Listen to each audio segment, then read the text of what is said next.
treasure or junk, or someone's creation. Get some background information and find out where it's made in.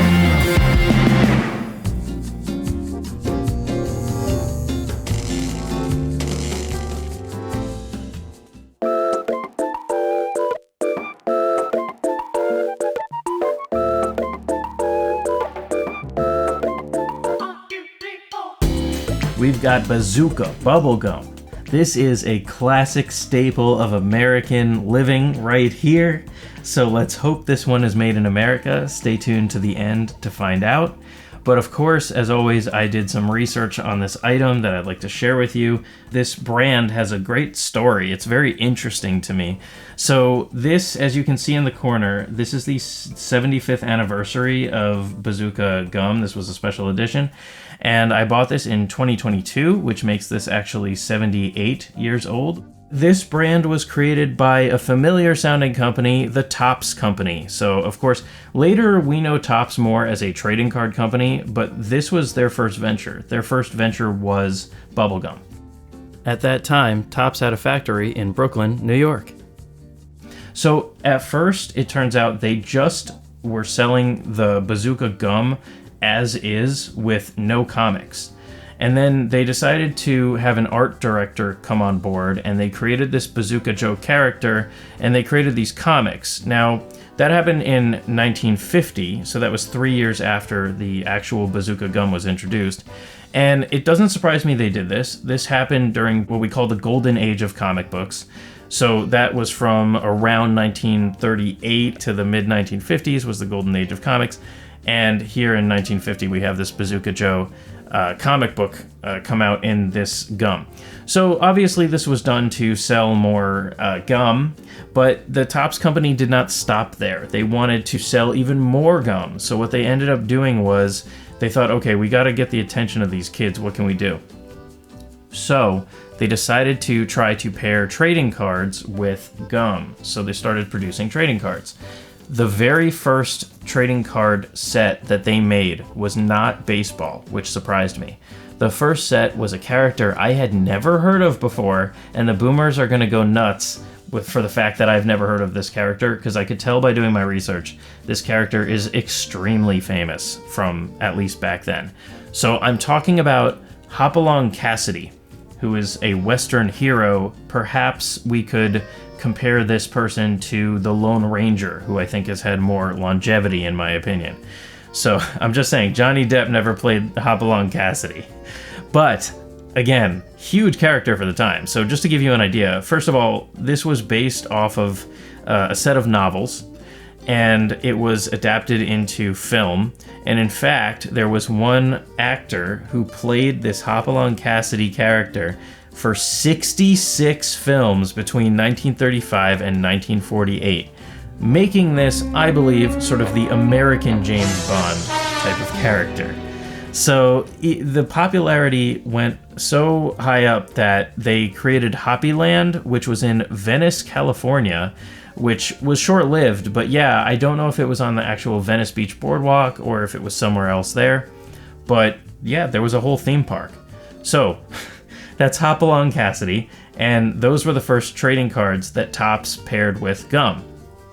That actually has nothing to do with Bazooka, but I thought I would share that. Alright, there is more background information about the Topps Company, but I don't want to get too heavy in it. We can save that for some other video. Right now I want to get back to the Bazooka stuff. So I mentioned that there's comic strips that come along with every piece of Bazooka gum. So on this comic strip, okay, so you get the comic, and then there is usually a advertisement for something that you can mail in for, similar to what cereal boxes did in the 90s, where you collected a few box tops and then you could send in for some bigger prize than you would actually find in the box. So they had things like that. For example, a telescope. You could send away to basically buy a telescope with the proof of purchase of several Bazooka Joe bubblegums. You could do that, and then there was also fortunes on the comic strip paper. So it had all that stuff jam-packed into each piece of gum.